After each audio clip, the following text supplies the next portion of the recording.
Now, without further ado, Damien, I've got your bio here. Now, for those of you, I'm sure a lot of you actually know Damien.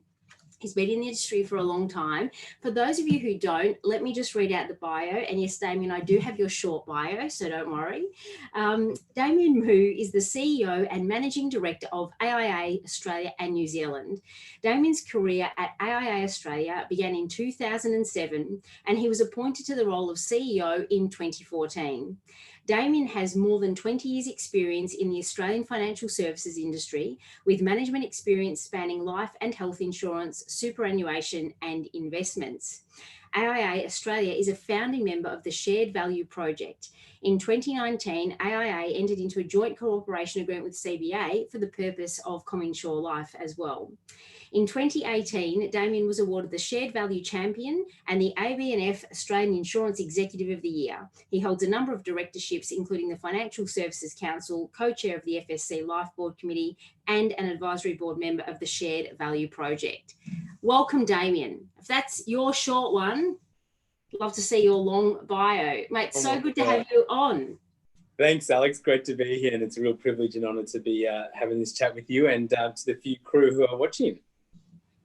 So probably a good place to start, because we like to see, like, it's great to hear your bio, but we'd love to know, like, give us a bit of a flavour of what life in lockdown's been like for you and your family.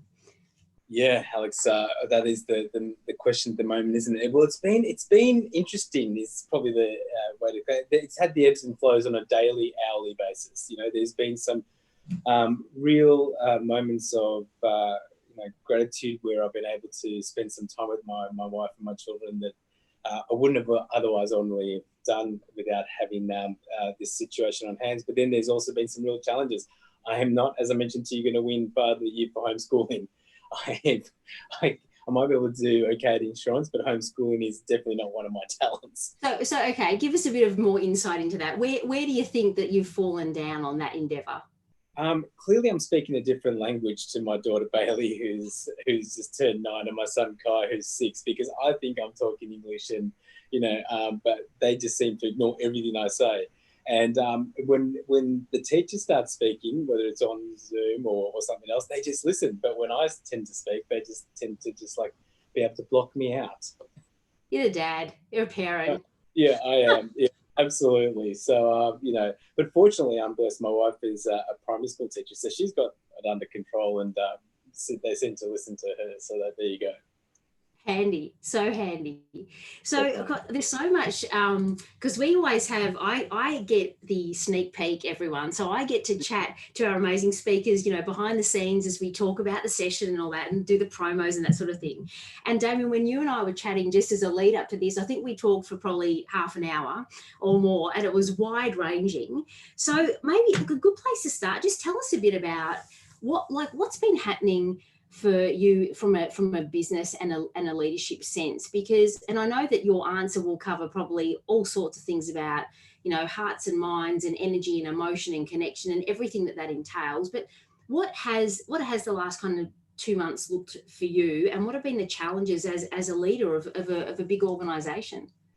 Well, Alex, again, yeah, you're right. It's a pretty long answer to that because it covers a lot. But there's been, I guess, the last 2 months, there's been the experience as a leader, and then personally, and they both sort of come together, especially when we're all working remotely and life has just sort of become 1 hour into another, and now more than ever, sort of that line between sort of your work and personal life is all just really, I've never really understood that line, work and personal being different. I don't understand the concept of how you can do something for 12, 13 hours a day sometimes and say that's just something I do over here, and then I have my personal life. I sort of think of them as, it's one life and you live your best life.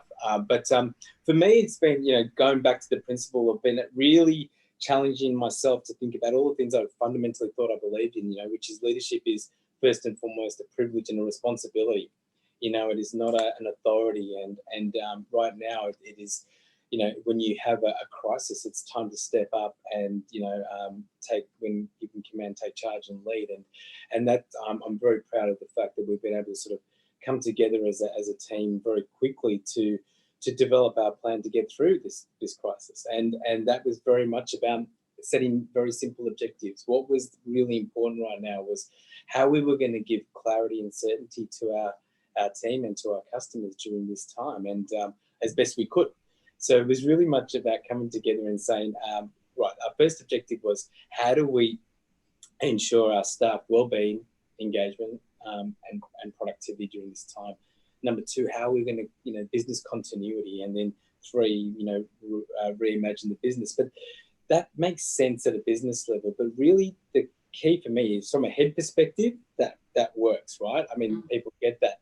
But how are we going to connect that with the heart, which is what were people feeling right now? So then what I wanted to do is really think about how we would connect that to a plan around survive, revive, and then thrive.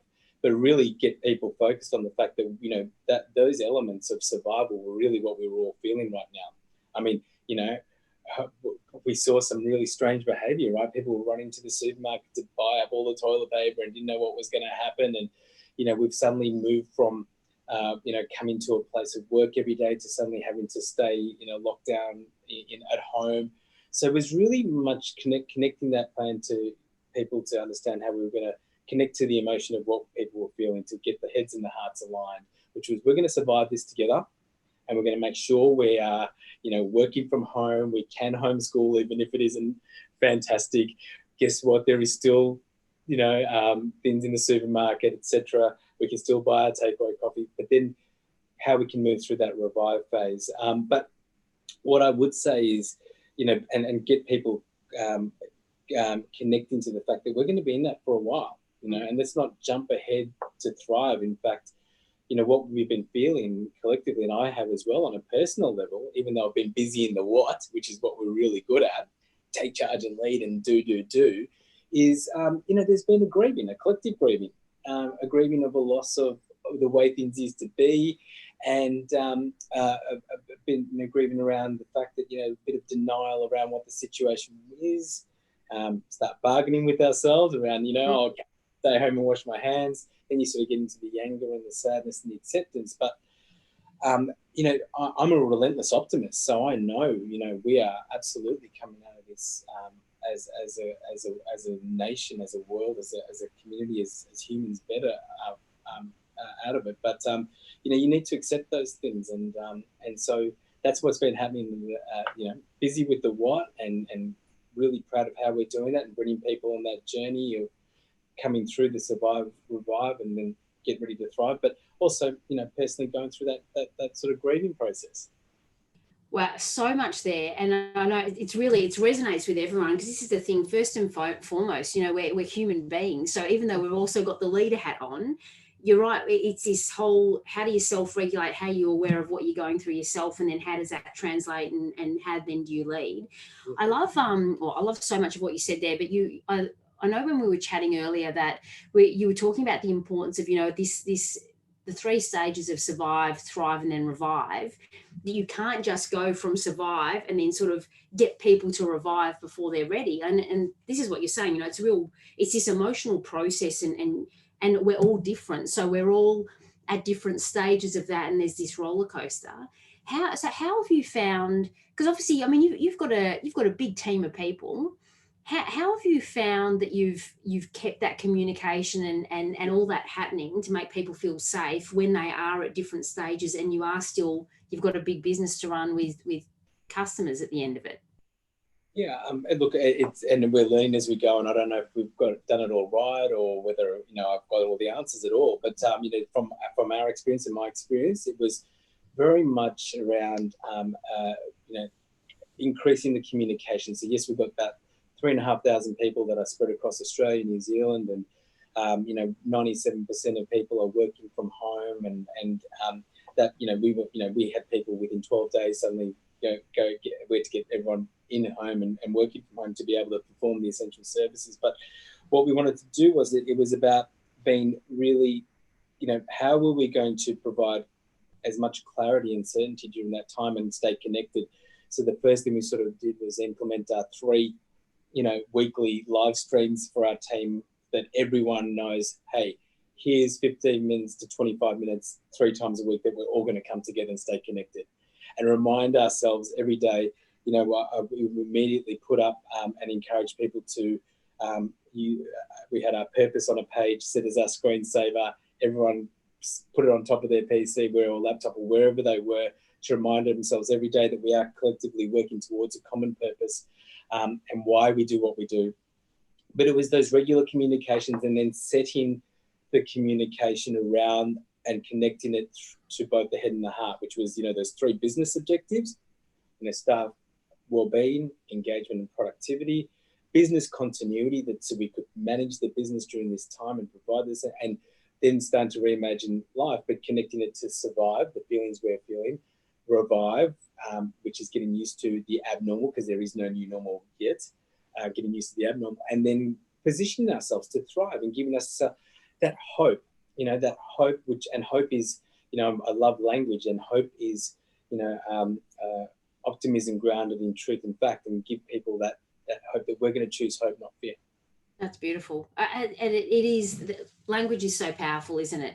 Mm-hmm. It's interesting that, as you're talking, yesterday we had Chris Parker on, who I'm pretty sure Chris from the Ethics Alliance. Yeah, we remember.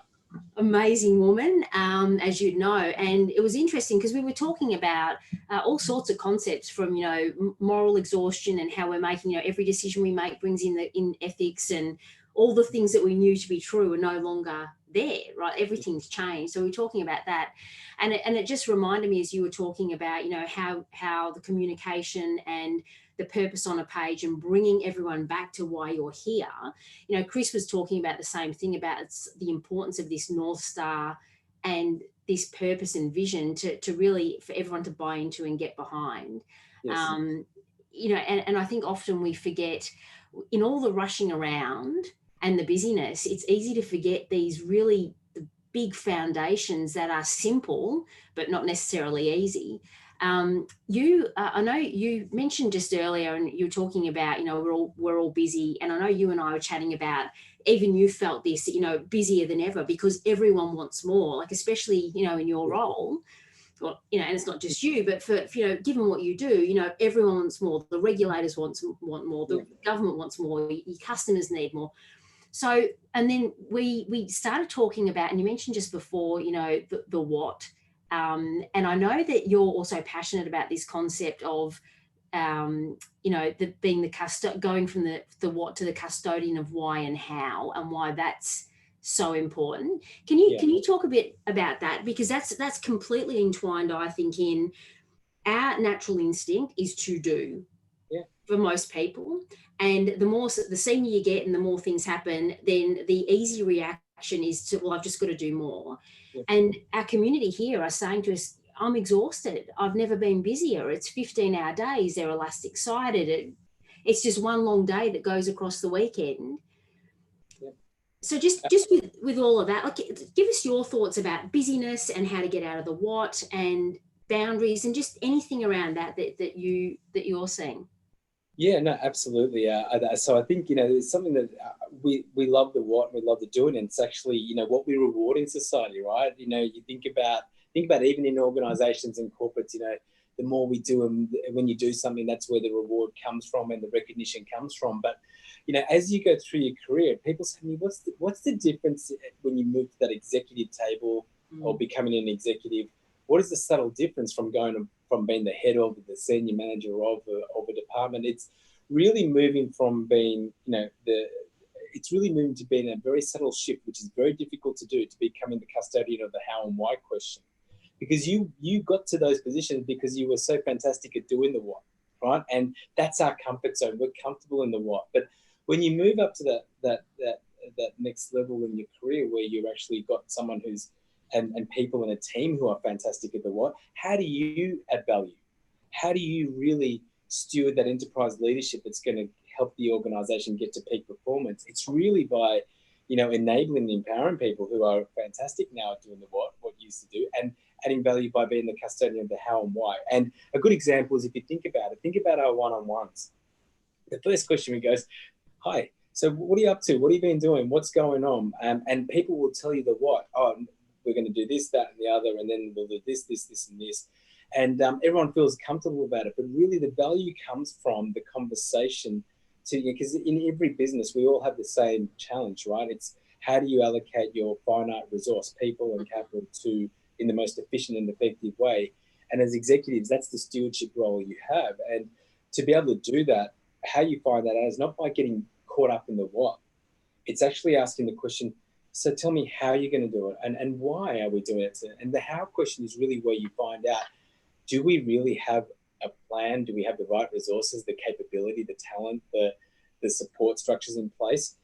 And, why are we doing it? Is it still connected to the strategy of the business? Are the benefits still there? Because a lot of the time we just keep doing, and many times we talk about fail fast and this, that, and the other, but it's really, how do you make sure you, in a simple way, are connecting into the heartbeat of the organisation and what your senior leaders need as support? Because you know what, they can do the what. It's how do you add the value?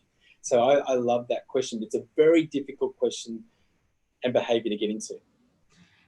But so necessary, isn't it? Because, we see this epidemic of busyness everywhere. I mean, we talk quite a bit on this show about, everything we're seeing now. I mean, it was already there before. The challenges that we're talking about, they're not anything to do with COVID. It's amplified, right? Like it's just been made more because now we've been thrust into this crisis mentality. But I've seen this sort of stuff for a long time. And I remember even in, my corporate career, one of the hardest transitions I made was exactly what you're talking about now, going from, well, hang on, I've got now a promotion or got to that executive table because I'm great at doing and I get results. But suddenly, like, realizing that that's not the role that your team needs you to play. It's a really big adjustment. Like, I remember it super clearly. I'm wondering if you can, what are some really practical ways? Because I know a lot of the crew that are listening here are nodding. I can see them all about, I think intellectually we go, right, well, that makes complete sense. I need to get out of the what and the massive to-do list and the doing, but I feel a bit stuck. Like, how would you coach your exec team around getting them out of the what and more into the why and how? Yeah, so I think there's a couple of things. So firstly, just stepping back for a second, because you talked about the busyness, and I think it's important. I like to do a lot of somehow reflecting, whether I'm walking or training. I like to keep fit and train every day, but also just find those moments of reflection. It's really important, right? If we all believe, leadership is a privilege and responsibility, and that is about how do we have the greatest impact. And, I had to change a belief system, Alex, because I believed that it was, working more and more and more and doing more. But actually, if I really wanted to be the best leader I could be, I needed to also take time to improve my own self. And that was taking care of me as well, right? And that's hard to do because it feels selfish, but it's not. It's 5 minutes of reflection can be amazing. And so what I mean by that is, what I sort of reflected on was, I thought naively, I normally do 153 flights a year. I'm going to have so much time. What am I going to do? Well, actually, I've got less time. How is that possible when I'm not on planes all the time and work, having this? Because the days have got longer, because the moment we label something, and we've labeled this a crisis globally, everyone moves into crisis mode, which is what you were talking to me before. So why am I surprised? Because in crisis mode, regulators need more, boards need more, people need more, customers need more, teams need more. So of course there's more. So of course you've got to sit back, and it was naive of me to think that, hey, I'm going to go into this, I'm going to have more time, and I've got less time. But it's then being able to create those moments and times where you do get your reprieve. And they don't have to be big and they don't have to be long. It's just readjusting and thinking to myself, okay, instead of having 30-minute meetings back to back to back, I'm going to go to 20-minute meetings and create that 10-minute space to gather my thoughts, be more impactful and more thoughtful. But back to your specific question, the first one is role modeling. The important part of when behaviors become, or when things become real, is when you can get the words and actions to come together. Congruence is one of the most important signals you can ever give as a leader, because so many people get disappointed because they hear the words and the actions don't match up.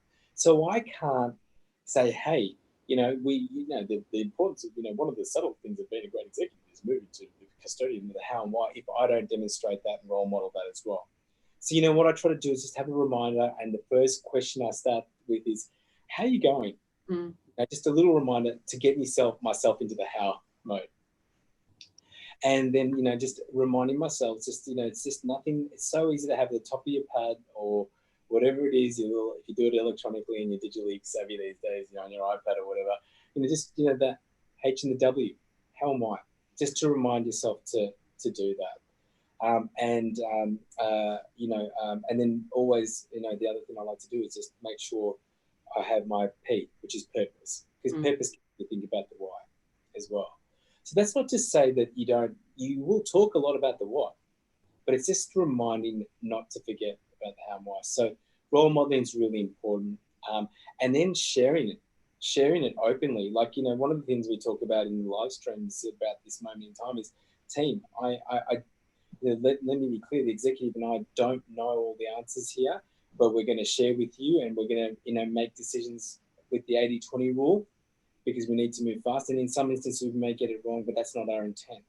Similarly, share about this, communicate and talk about the how and why issue openly. And but it's very much about role modeling. It is probably the number one, because the words and actions coming together, people will then put together. I'll give you an example. Sorry, Alex, it's a bit of a bug. Don't apologise. You keep going. This is the easiest gig in town at the moment.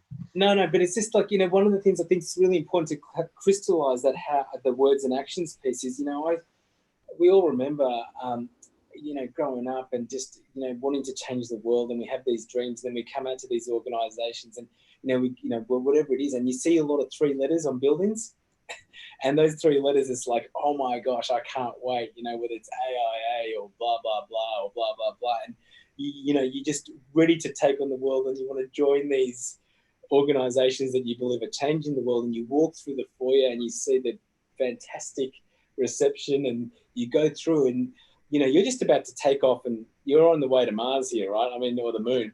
And then you see these words: teamwork, integrity, honor. And right now, you are just bursting, right? Like anything's possible. But unfortunately, that enthusiasm which comes through, with the people that we see joining our families at work, we call it the family, the feel the family plays as a team. Unfortunately, what goes wrong is that the words don't necessarily correlate with the actions. And it's the little ones. It's teamwork. But then when you see you're sitting with your manager as an leader as an impressionable new family member, and you hear how they talk about another department, it could be innocent. Oh, that IT department, they never get it right. And then when IT walks in the room, it's like, oh, IT, thank you so much. And it's like, that's what teamwork is. So I just really want to focus on the importance of, whatever it is you're trying to do, make sure the words and the actions come together. And doing the right thing, is not some of the time, it's all the time. And I say to the team, my thing is, we've got code of conducts and we've got ethics, and they're really important. You've got to do all of those things. But the number one thing I want you to know that you're empowered to do is to do the right thing. And if you don't know what that is, please ask. And if you don't see it, speak up. And that's how, with 3,500 people working from home, I hope, and I remind them all the time, remember what you're empowered to do the right thing. Because I can't be everywhere, and the executive team can't be everywhere, especially now. So good. Look, I'm making notes as you talk. These are such important points. So I really hope everyone's really just absorbing this, because this is what leadership is about. And, there's so many things you mentioned in there, Damien. I mean, you're completely right. This congruency. And this is the thing, like when you say leadership, it's this privilege. What's that saying, that leaders cast a long shadow? Like it or not, and you don't have to be the CEO. Everyone's looking at you for exactly what you're saying now. Well, hang on, she says that, but is that how she acts? Is that how she treats people? All those small but massive things are so important. And I love that you said before, you said something about, it's not, we don't have all the answers. And I think this is the pressure that for a lot of you, I hear you putting on yourselves about, well, I'm the leader, therefore I've got to be right. It's not about that. It's not about, no one actually expects or wants that, I think, Damien. I don't know, I'm sure you agree. It's about the things that you're talking about, that there's communication and there's a really clear purpose and the intent is clear, and this congruency in the role modelling. It's not about you having all the answers. Yes. It's got nothing to do with that. No. If it's relying on me having all the answers, we're in a lot of trouble. If it's long division for your daughter. I make many... Yeah, exactly. Oh my gosh, I tell you what, Why did they start putting letters into numbers and maths? I mean, that just mixed the whole thing up for me. I was doing so well at times tables. I'm the wrong person to ask about it. Yeah. No, you're absolutely right. I mean, it's for me, getting it wrong is there's no shame in it at all. I would just encourage people, declare your intent, right? Don't let people assume. Miguel Ruiz has came up with the 4 agreements to a successful life. Be impeccable with your word, do your best, don't make assumptions, and don't take things personally. And a lot of the time we leave a lot of assumptions to be made. So in your communication, take the extra 10 seconds to declare your intent. Hey, this is what I meant, or this is what I was intending. So other people don't leave the room going, well, what was the intent there? What was there something sinister there? And you're walking out of the room going, hey, I think everything's. Don't leave it to be assumed, and declare that intent and be open about getting it wrong. I mean, I share openly 2 things I'll share with you, Alex, and the group watching today, because I wasn't walking the talk when I was really honestly assessing. You lie to yourself, right, a lot. And I was lying to myself saying, it's easy to say, hey, I'm working 12, 14, 16 hours, 20 hours a day, and it's all about, giving my family a better life. That was a lie. Part of it was true, but it was also because I loved what I did and I got something out of it personally. And you got to be honest with yourself, right? And, I used to, didn't realize, you're right, you do cast a big shadow, and I needed to be open with people and share, hang on, you know what, I'm not always up like this. Because people suddenly, I didn't realize, but they thought, hey, to become a CEO, a chief entertainment officer, or a chief executive officer, depending on what hat you're wearing on the day, it means you've got to work 24 hours a day and you always got to be up. And I didn't mean that, but I didn't realize that was probably one of the negative shadows I was casting. Mm-hmm. And so I had to then get back on and be really open to people and say, hey, you know what? You see me up here and flying up here, but it's a long way to down there. And what you don't see is, there are moments on a Friday evening I'm in Sydney Airport and I need to pull out my pity party cupcake and blow it out because I'm feeling sorry for myself, or I just want to curl up in the corner of the room, not talk to anyone. It's because, but if you don't share those stories, how are people going to know? So important. Yeah. So I wasn't walking the talk, and so sharing your stories is so important. And that's not things that are inappropriate or whatever, but just being able to show that human side, and people then can connect with you so much more. It's like, oh my gosh, damn, okay, yeah, he's got this side to him, but he's human, and what I wasn't being as I was, I had to learn to be present. I wasn't doing a great job of being a father and a husband, and that's because I thought I could multitask. I thought I could email, text, call, cook, and clean and play cards with Kyle at the same time. Guess what, Alex? I couldn't. And my wife got brownie points for cooking and cleaning, but we'll come back to that. Yeah, well, I didn't say it was good, but it was. But my wife was amazing in really being a mirror to me. She said, "You know what, Damien, we don't need you around a lot. In fact, it's sort of tiring when you're around a lot. So, but when you are here, can you be present?" And I was like, "Oh my gosh, what? I'm not present?" I was offended. But the reality was, Alex, I wasn't being, and what I learned was an amazing gift that I've been able to bring hopefully into my leadership toolkit, for want of a better term, which was, if you can be present, a 30-second lift ride can make an amazing difference. And what I learned was, just by spending a couple of minutes being present with Kai on the carpet, Kai's my son, playing cars while my phone was locked away in the laundry, he would leave me. He would leave me after 2 minutes because his emotional tank was filled up, and he had what he needed from Dad. He's like, "All right, I'm off now, Dad," and he was bored. And I'm like, "Where are you going? Don't leave me." So being present is really important, and sharing your vulnerabilities and where you don't get it right is really important. So yeah, there it is. Yeah, it's so awesome. Like, it's just awesome to hear you talk. And the comments, everyone's, because this is the thing, it takes the pressure off ourselves, but also everyone else. Because it's not about, I always say, no one wants another show reel. No one wants to see this other, this is how it is and I'm always fine. And it's so inauthentic. And I think the fact that you're sharing this, like, it's really important. It's an important message. And I think it's awesome to this. I think, Claudette, as you said, it's becoming more, what did you say, Claudette? It's more and more obvious that sharing your humanity is a big part of being a good leader. Hell yeah. Do you think, gosh, there's so much that we could still dig into. So this is really important, because everything that you're talking about then, and a few of our other crew have put in, this is about culture. Everything that you're saying then says that then if I work for you, I trust you, I know you, I know that when you say that we can fail and it's about doing things first and just come back to your intent, I know that you mean that. And there's a lot being talked about building this culture of safety. And especially in corporates, because the buzzwords have been for a long time now, agile, and we've got that's why we don't say pivot here now, we say pirouette.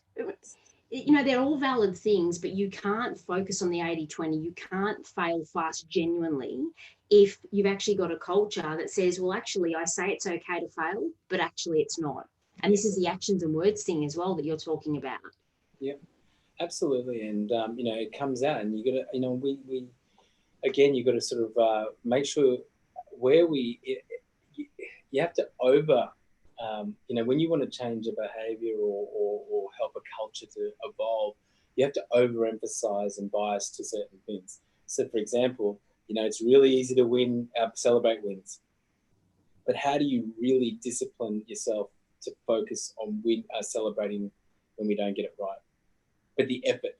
So we just call it giving your best. That's what we celebrate. Have we done our best? Because guess what, team? If we've given our best, then we can't lose. We remove the concept of winning and losing, by giving your best, because losing is a feeling rather than an outcome. And so celebrating those things are really important, and not just celebrating, sorry, is not just the right word, but acknowledging them and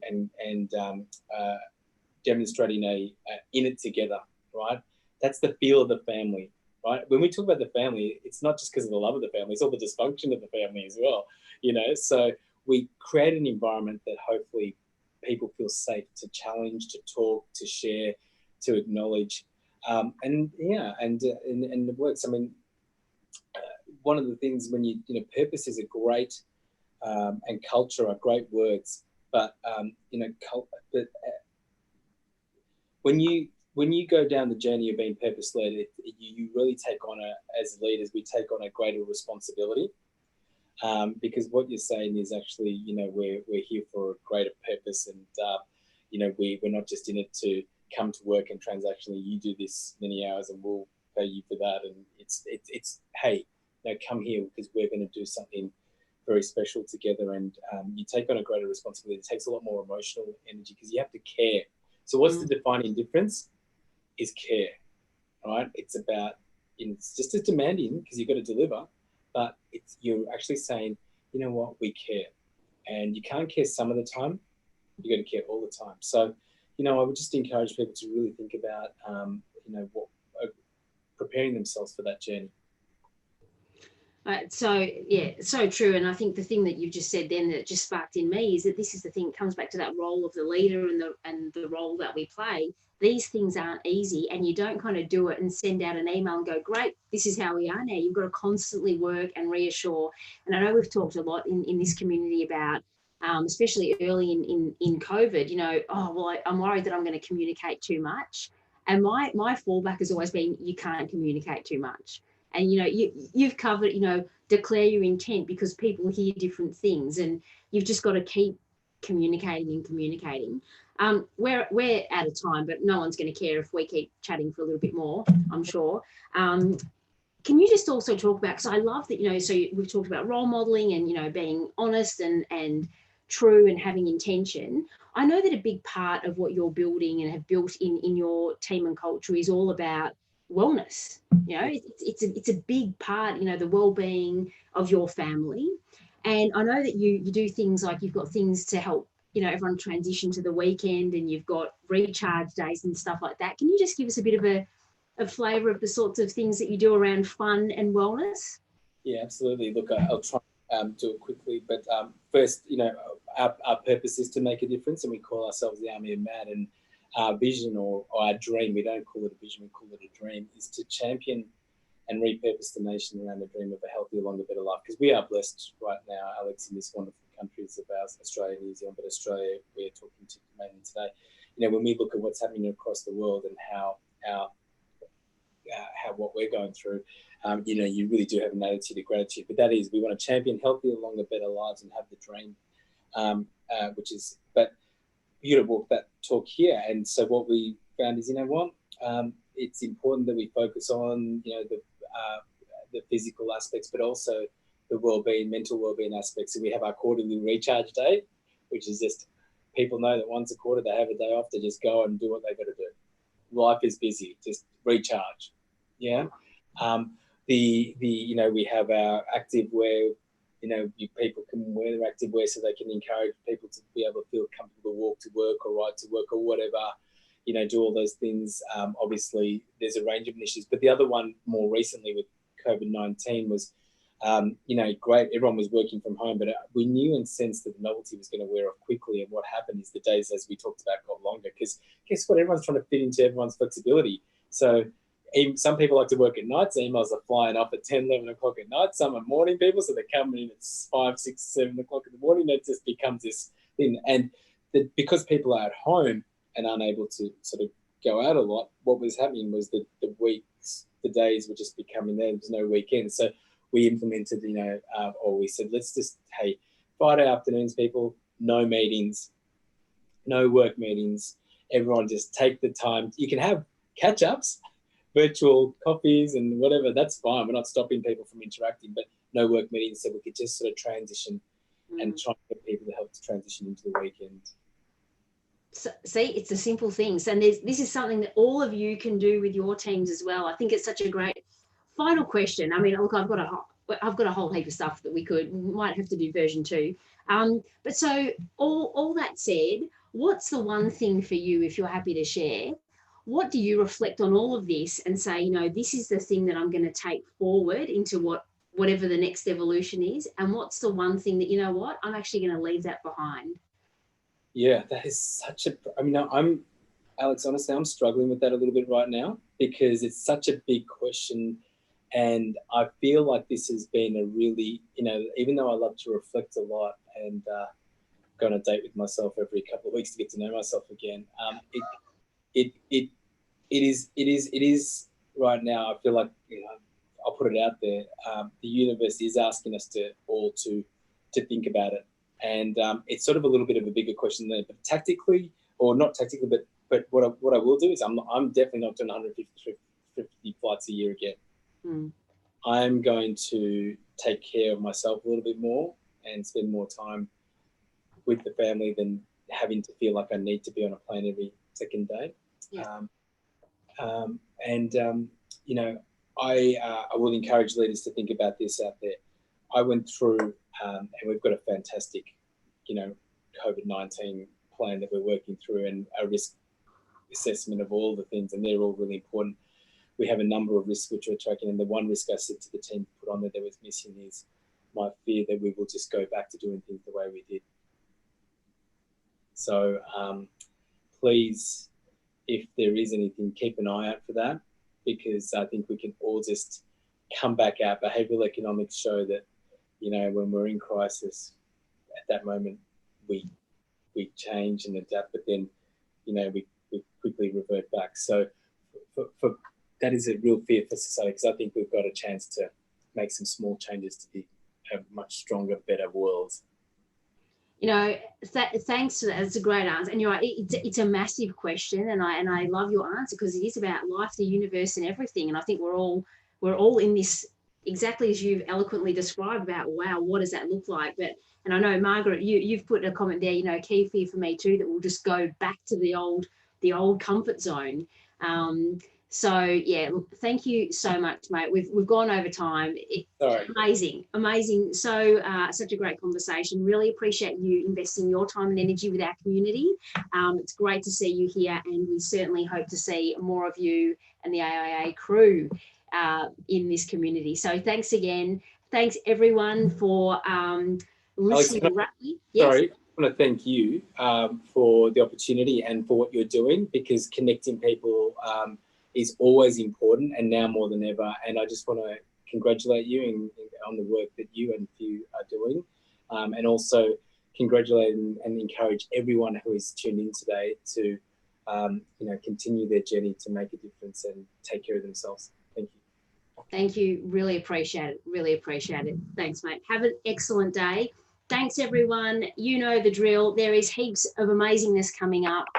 As I said earlier, please, don't take my word for it. Come and join us. If you're not yet a member, please do come to one of our group mentoring sessions and a masterclass. You'll see for yourself just the really amazing stuff that we do to connect you, build your networks, your support, invest in your energy. And I love what Damien just said. When was the last time you had a date with you to get to know yourself? Because this is what the game is, absolutely. So please join us. I know, Cam, you've put that link in the chat again, exclusively as our invitation as our guest. So please don't miss that. And for all of the rest of you, we'll see you here again at 12 o'clock tomorrow for the incredible Margaret Zita, who I can see you, Margaret, looking amazing in some leopard print there, but I won't put you on the spot. So that's going to be an awesome session. So see you all tomorrow and have a brilliant afternoon. Mwah.